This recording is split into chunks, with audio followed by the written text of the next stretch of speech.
This is the story of the Mirror Lake. There was a woman who discovered a hidden lake deep in the mountains. The water was so still and clear that it reflected everything perfectly. Every tree, every cloud, every bird that flew overhead appeared twice. Once in the sky, and once in the water below. She began visiting this lake whenever her mind felt turbulent. Whenever work overwhelmed her, relationships frustrated her, or life seemed too heavy to bear. At first, she would sit by the shore and watch the reflections. The way the clouds drifted peacefully across both sky and water. How the trees swayed gently in both worlds at once. But on particularly difficult days, when anger or sadness consumed her, something strange would happen. The lake would become choppy and disturbed. The perfect reflections would shatter into 1,000 fragments. She would stare at the broken images and feel even worse. The chaos in the water seemed to mock her inner turmoil. Why couldn't she find peace like the lake usually offered? One evening, after an especially hard day, she arrived feeling defeated. Her reflection looked back at her from the water, but it was distorted and fragmented by the ripples. As she sat there, frustrated with herself, she noticed something. A gentle breeze was stirring the surface, but then the breeze stopped, and slowly, very slowly, the water began to settle. Her reflection became clearer. The fragments came together, and in that moment, she understood. The lake had not changed its nature. It was always pure, always peaceful at its depths. The disturbance was only on the surface, only temporary. She realized that her mind was like this lake.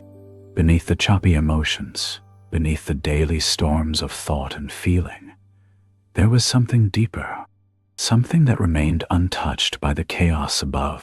The Buddha taught that we are not our thoughts. We are not our emotions. We are the awareness that observes them. Just as the lake's true nature remained calm, even when its surface was disturbed, her essential self remained peaceful, even when her mind was troubled. This understanding changed everything. When difficult emotions arose, she no longer fought them or felt ashamed of them. Instead, she would remember the lake. She would sit quietly and watch her feelings like ripples on water.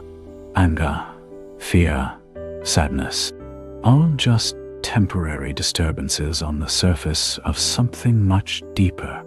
And just like the lake, when she stopped adding more disturbance, when she stopped throwing stones of judgment and resistance, the ripples would naturally settle. Her true self, like the lake's depths, was already at peace. In Zen practice, this is called returning to your original face, the face you had before your thoughts were born, the awareness that exists before the story begins. We spend so much energy trying to calm the surface waves, trying to force peace through control and struggle. But peace was never something to be achieved. It was something to be uncovered, something that was always there, waiting beneath the turbulence. Think of your mind like this mirror lake. When emotions run high, remember that the disturbance is only on the surface. Your deeper self, your essential nature, remains untouched.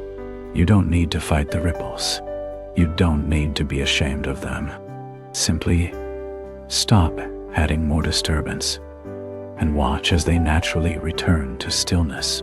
Tonight, before you sleep, take a moment to sink beneath the surface thoughts. Feel the quiet depths that exist beneath your daily worries. That stillness has always been there. It will always be there. You are not the waves. You are the lake itself. As the ancient teaching says, you are the sky, and everything else is just weather passing through.